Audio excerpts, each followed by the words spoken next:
de passar a oportunidade para o pastor Carlos, eu queria fazer oração pela palavra. Oremos. Senhor, nosso Pai, Senhor, estamos aqui hoje diante de Tua presença, Senhor, primeiramente, para agradecer, Senhor, por estar aqui, Senhor, ter essa oportunidade, Senhor, de estar te louvando, Senhor, te bendizendo, Senhor, por tudo, meu Pai. Eu quero te pedir, Senhor, para que essa palavra, Senhor, que será pregada, Senhor, para que ela possa estar nos nossos corações, Senhor, e fazer mudança, meu Pai, para que possamos sair melhores hoje, Senhor, pessoas melhores, Senhor, servos, Senhor, mais fiéis a Ti, meu Pai. Eu te peço, Senhor, para que nos guarde, Senhor, em todo momento, Senhor, e que possamos, Senhor, aplicar essa palavra, Senhor, que será nos dada hoje, Senhor, que possamos aplicar, Senhor, ela, Senhor, no nosso dia a dia, Senhor. Toca, Senhor, o coração do Carlos, Senhor, usa-o, Senhor, para falar através do nosso coração, meu Pai. E eu te peço, meu Pai, te agradeço por tudo, em nome de Jesus, amém. Quero passar a oportunidade agora para o nosso pastor Carlos. Está contigo aí. A paz para todos. Que Deus continue abençoando ricamente a vida de todos. Então, como o pastor Adair falou, o pastor Edivaldo, ele parece que ele voltou agora. Na verdade, ele começou a abrir o trailer dele lá à noite para vender pizza e ele está com uma demanda grande e ele está se estendendo um pouquinho mais. E aí eu acabei avisando o pastor Dailton que eu iria substituí-lo hoje nessa missão aí. Espero que estejam todos bem e que a gente consiga se manter firmes. Então vamos lá, meus irmãos. Eu gostaria que vocês abrissem a sua Bíblia no capítulo 7 de Lucas, do versículo 36 ao 40. 7 de Lucas, do 36 ao 40.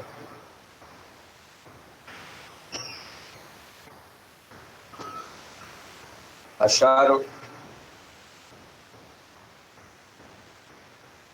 Amém. Amém?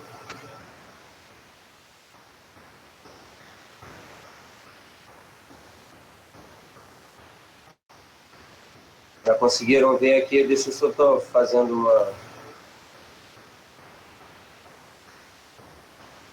uma mudança aqui no...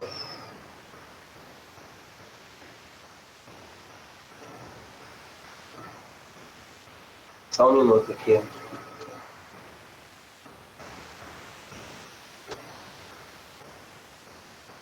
Tentando fazer uma mudança aqui no...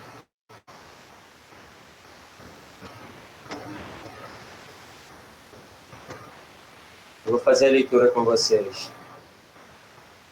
Então, que diz assim: ungido, Lucas 7, versículo 36 e 40, que diz assim: ungido por uma pecadora. Convidado por um dos fariseus para jantar, Jesus foi à casa dele e reclinou-se à mesa. Ao saber que Jesus estava comendo na casa do fariseu, certa mulher daquela cidade, uma pecadora, trouxe um frasco de alabastro com perfume e se colocou atrás de Jesus a seus pés. Chorando, começou a molhar-lhe os pés com as suas lágrimas. Depois os enxugou com seus cabelos, beijou-os e ungiu com perfume. Ao ver isso, o fariseu que havia convidado disse a si mesmo: se este homem fosse profeta, saberia quem nele está tocando e que tipo de mulher ela é, uma pecadora. Amém. Opa, obrigado, Deus. Ficou mais fácil para mim assim.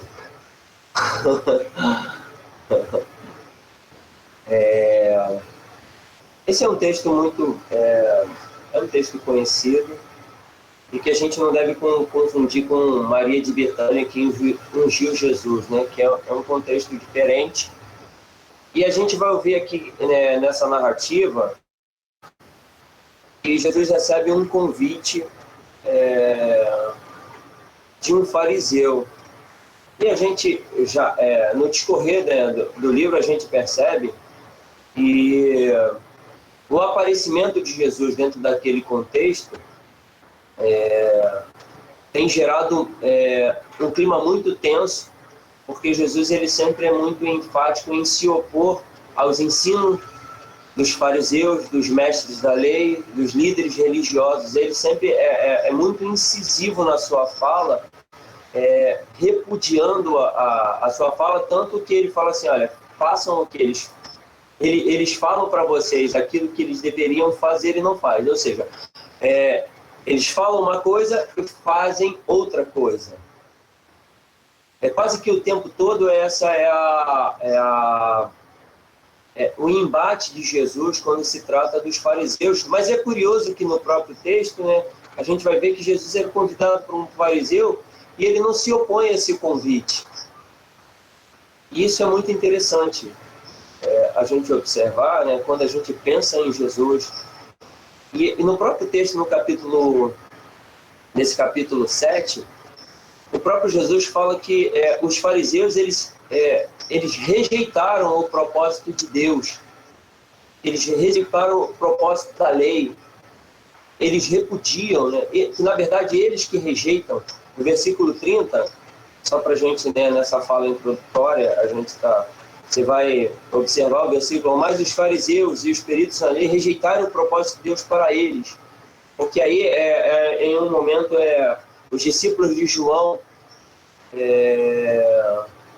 indo ao encontro de Jesus, porque João manda que eles o perguntem se realmente ele era aquele que deveria vir. E ele, nessa fala, ele fala que esses homens eles rejeitam o propósito de Deus. E a gente vai ver, né, parece uma coisa antagônica. Jesus fala que esses homens rejeitam o propósito de Deus, os peritos da lei de fariseu, e ele aceita o convite desses homens. E a primeira coisa que me chama a atenção, né, é que Jesus ele sabia lidar muito bem com seus opositores, que esses eram seus principais opositores, tanto que eles ficam o tempo todo tramando contra a sua vida, porque ele é muito incisivo na sua fala, no seu discurso, de que eles não tinham nada de Deus. Eles não tinham nada de uma vida com Deus. E aí ele chega, atende esse convite, e a gente vai observar que é curioso, né? A gente vai ver que nesse cenário, né, que se apresenta, está Jesus, que foi convidado por um fariseu, e parece que de uma hora para outra chega uma mulher e entra naquele lugar, né? Mas como assim se ela não foi convidada? Teoricamente, né? Mas essas reuniões, elas têm uma característica muito diferente do que a gente imagina quando se faz um convite privado no nosso tempo, né? E essas reuniões se davam em um contexto em que as pessoas elas tinham como se fosse um trânsito àquele lugar, porque aqueles homens tinham interesse, quando tinham um convidado especial, que as pessoas o vissem em sua residência. Podemos dizer assim, eu estou falando de maneira resumida, porque parece que aquela mulher surge de nada, ela invade aquela casa, ela não teria sido teoricamente convidada, mas a gente começa a observar que aquele homem, quando ele faz o convite para Jesus, o seu intuito, né, é realmente saber sobre o propósito de Deus para a vida deles e os feitos de Jesus naquele momento, porque até naquele trânsito ali a gente vai ver que Jesus ele já tinha se ressuscitado o filho da viúva de Naim, e a Bíblia fala que aquele acontecimento foi um acontecimento extraordinário e que chamou a atenção de várias pessoas, inclusive dos fariseus. Então, houve um alvoroço muito grande, que provavelmente seja na mesma cidade, né, porque o texto não fala que ele saiu de Naim. Então, houve uma mobilização muito grande da cidade, porque aconteceu um evento extraordinário. Não principalmente no nosso tempo, a gente não sabe de história nenhuma de alguém que tenha ressuscitado dos mortos. Pelo menos eu não conheço alguém, né? Imagine naquele momento, aquelas pessoas também estavam envolvidas por aquele discurso de que um homem tinha trazido à vida um jovem que tinha morrido por um determinado tempo, né? E aí Jesus ele prontamente atende aquele convite, mas que na verdade aquele homem ele queria realmente fazer um teste com Jesus para saber realmente se ele era o Cristo, se ele era o enviado de Deus, se ele era o Messias realmente, quem era aquele homem. E a gente observa que Jesus, estando ali dentro da casa dele, todas as pessoas que eram convidadas, existia um protocolo para todos os convidados, e principalmente se tratando de um convidado especial, que aquele homem ele não realiza nenhum dos protocolos, e me chama muito a atenção é que nesse envolvimento desse cenário dessas três pessoas, porque é interessante que quando se fala dessa mulher, o adjetivo é que ela era a mulher pecadora, né? E o adjetivo é que aquele homem era o fariseu. O único que tem o seu nome revelado ali, né? Que tem a sua identidade revelada, podemos dizer assim, é o próprio Jesus, né? Que está dentro desse discurso. E me chama muito a atenção o fato dele querer saber quem era Jesus e não conseguir entender o propósito de Deus.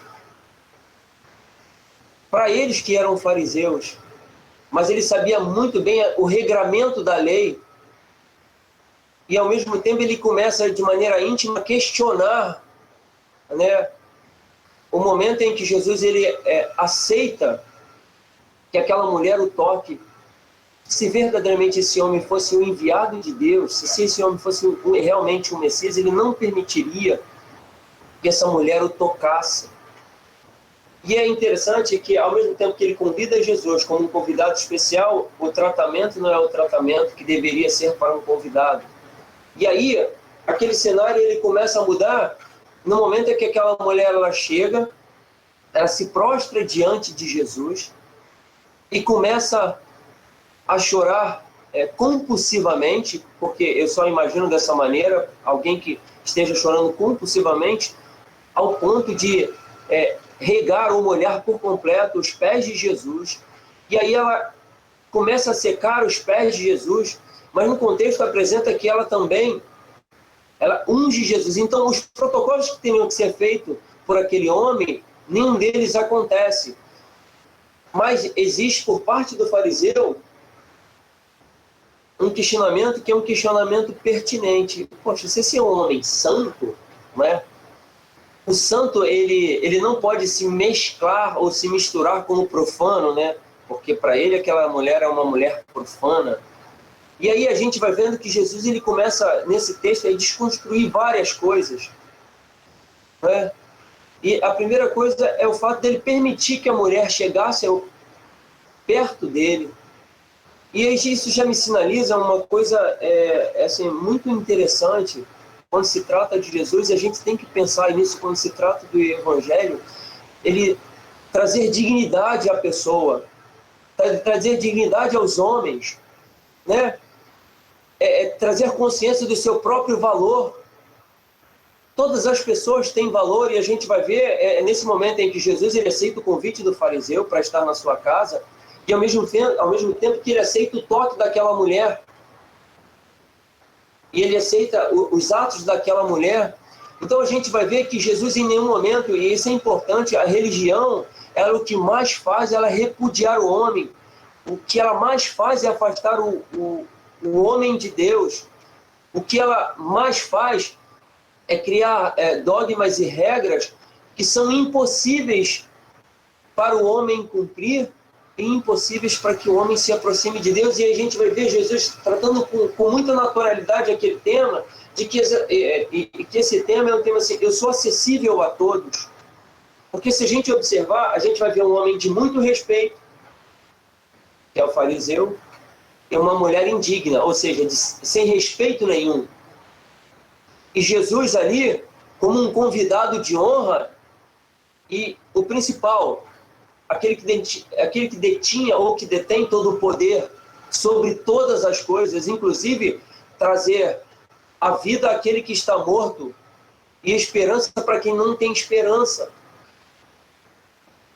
E eu tenho pensado muito sobre isso, essa maneira que Jesus trata de tão peculiar com o ser humano.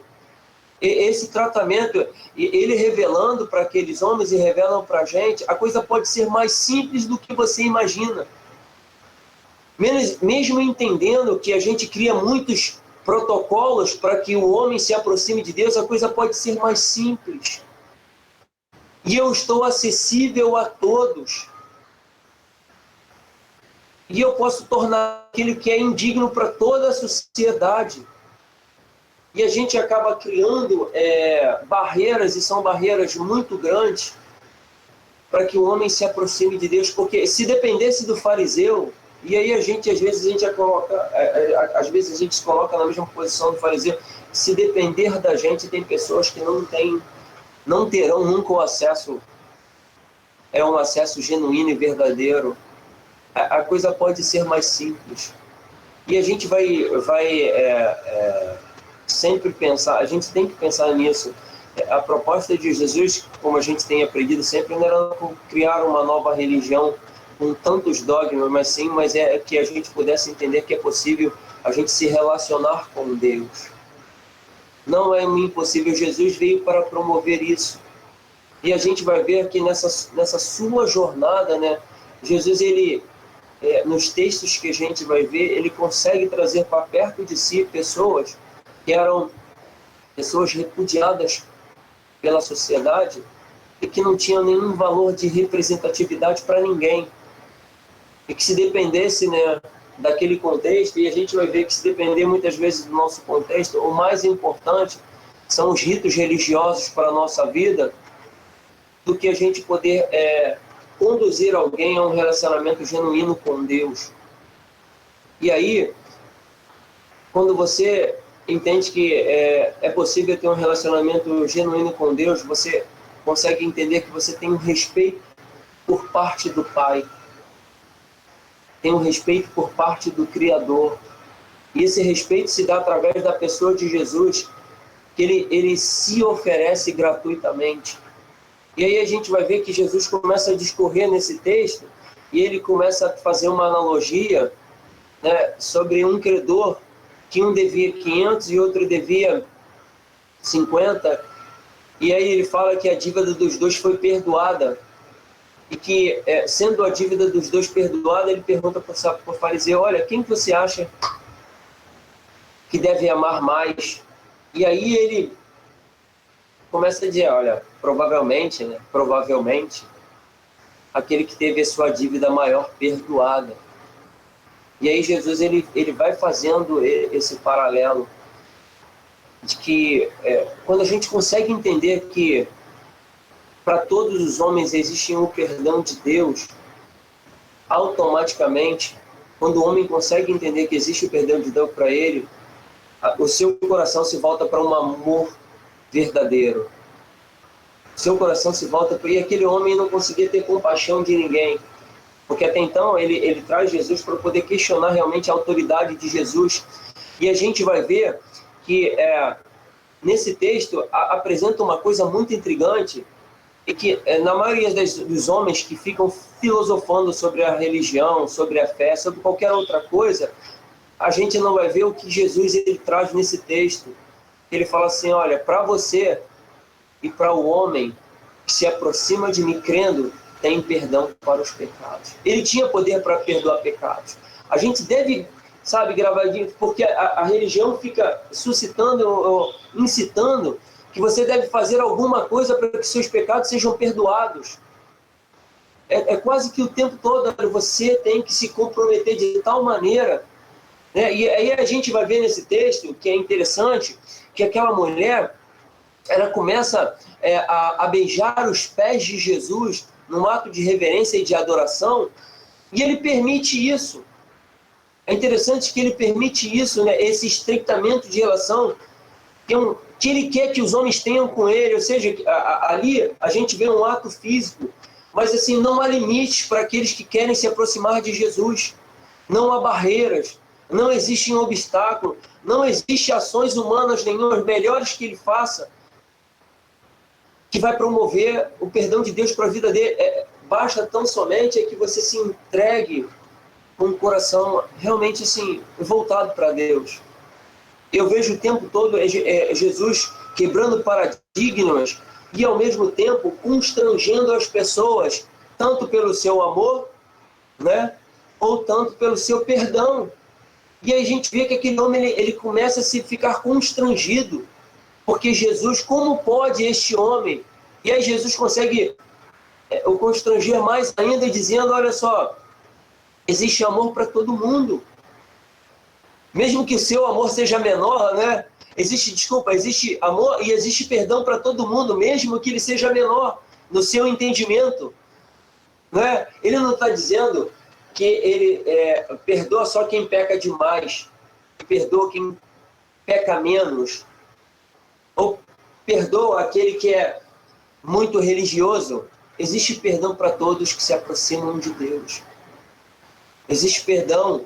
E o que a gente mais vê é a religião criando situações para que o homem faça barganha com Deus. E o texto, de maneira sutil, algumas pessoas podem dizer assim, ela ungiu ele com óleo, era tudo que ela tinha de mais precioso, de mais valoroso. E aí o que eu penso nisso? Aquilo realmente tinha muito valor, mas ela não fez aquele ato com o intuito de receber nada em troca da parte do Senhor, porque ela já entendia que ela tinha recebido o perdão de Deus. Então, nada que a gente tenha de valor, os homens juntam coisas e a Bíblia fala assim, olha, não juntem tesouros na terra, mas juntem tesouros nos céus. Cara, eu vou te dizer, o que é juntar tesouros nos céus? Cara, não tem como. Não tem como você juntar tesouros nos céus. Não tem como. Isso é impossível, mas existe uma coisa que a gente pode fazer. É cada vez mais ter uma fé genuína. É cada vez mais ter um amor altruísta. É cada vez mais ter atitudes de humildade. É cada vez mais entender. E aí eu começo a finalizar o texto dizendo o seguinte, Jesus no final ele fala assim, olha, mulher, os teus pecados, eles são perdoados. E as pessoas, quem é este que tem poder para perdoar pecados? Eles ficam, sabe, atormentados com aquela palavra. Né? E aí a gente vai ver que nesse texto Jesus vai assim, vai mulher, a tua fé te salvou. São três coisas que quando a pessoa realmente consegue entender o propósito das boas novas, e aquela mulher entendeu, diferente do fariseu, e diferente da maioria de nós, é que a proposta das boas novas é que o homem ele encontre perdão para os seus pecados. É que o homem encontre salvação para as suas almas. É que o homem encontre paz para o seu espírito. Você vai ver que as duas pessoas, tirando Jesus, que estão envolvidas, a gente vai ver que uma mulher sai com a sua alma lavada, com paz no seu coração, com perdão para os seus pecados, e o outro sai, a Bíblia não revela, mas eu consigo entender, aquele homem sai, sabe, atormentado, porque não consegue enxergar que as boas novas de salvação, por isso que ele fala, os fariseus não entendem, eles rejeitam o propósito de Deus para a vida deles. Meus irmãos, não rejeitemos o propósito de Deus para as nossas vidas. E esse texto vai revelar isso, o propósito de Deus para as nossas vidas, é perdão para os nossos pecados, é salvação para as nossas almas e é paz para os nossos espíritos. E a mulher, ele fala assim, olha, pode seguir, sem peso nenhum, sem barganha nenhuma, sem troca nenhuma, né? Desconstruindo tudo que aquele contexto e a religião ela acaba promovendo. E aquela mulher, ela consegue sair dali, mesmo que ela tivesse a rejeição de toda a sociedade, ela conseguiu ter a aceitação de quem deveria ter aceitação. Ela conseguiu receber para a vida dela. Então, eu gostaria muito que a gente pensasse nisso. Que Jesus seja bem-vindo todos os dias na sua casa. Receba Jesus nesse sentido, sabe? Ele tem que ser bem-vindo todos os dias na minha casa, na tua casa. Ele tem que ser digno de toda a honra todos os dias na minha vida. E que eu não possa me esquecer de que é Ele que me dá perdão. É Ele que me da dignidade, né? Porque hoje a gente ouve muito mesmo que as pessoas não têm dignidade, não têm consciência de valor. Nós temos muito valor para Deus e nós podemos ser seres humanos melhores. Provavelmente aquela mulher, no momento em que ela unge Jesus, que era um ato de respeito, né? Quando você tinha um convidado na sua casa, né? Você ungir. E em contrapartida era muito característico das mulheres que eram consideradas mulheres, que o texto ele não afirma, né, pecadora, mas dá-se a entender que ela era uma mulher que era prostituta, que eles usavam esse perfume, né, para seduzir supostamente os homens, né, e aquela mulher, com aquele valor que ela tinha ali, ela rompe, eu estou rompendo. Jesus, quando a gente tem uma atitude de fé, a gente rompe com todo o paradigma. E Jesus, ele rompeu muito o paradigma, principalmente nessa relação de valoração do ser humano, e o ser humano naquele contexto a mulher. Porque, a princípio, a gente vê um homem de uma importância e de uma relevância muito alta que não conseguiu entender o valor da fé. Em contrapartida, a gente vê uma mulher rejeitada e repudiada pela sociedade que conseguiu entender que ela tinha valor por causa da sua fé. Por causa da fé. Então, que nós possamos nos sustentar pela palavra de Deus. Porque é a palavra de Deus que faz com que nós sejamos sustentados na nossa fé. Não esqueçam disso.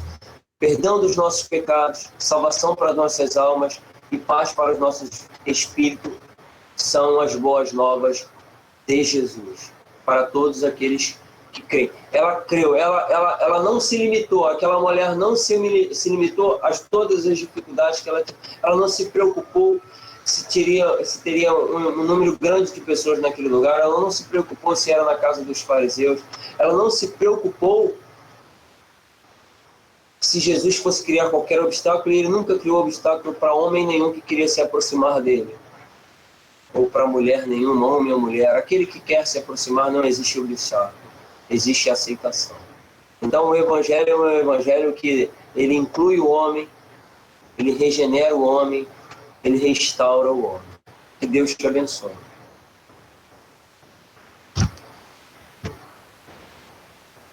Amém. Realmente, o perdão é uma coisa incrível, assim, quando nós somos capazes de não só entender, mas também de perdoar também, nós nos tornamos pessoas melhores. Nós somos capazes de poder amar as pessoas, até de perdoar outras pessoas, porque não tem como perdoar uma pessoa de verdade, um irmão, se você não tiver o perdão dentro de você. Então, realmente é isso mesmo. Muito boa palavra, realmente gostei muito. E que que os irmãos possam ter também entendido e absorvido a palavra para as suas vidas como eu. Queria passar a oportunidade aqui agora para o Adailton para fazer a oração de encerramento e a bênção apostólica. Então, tá aí contigo.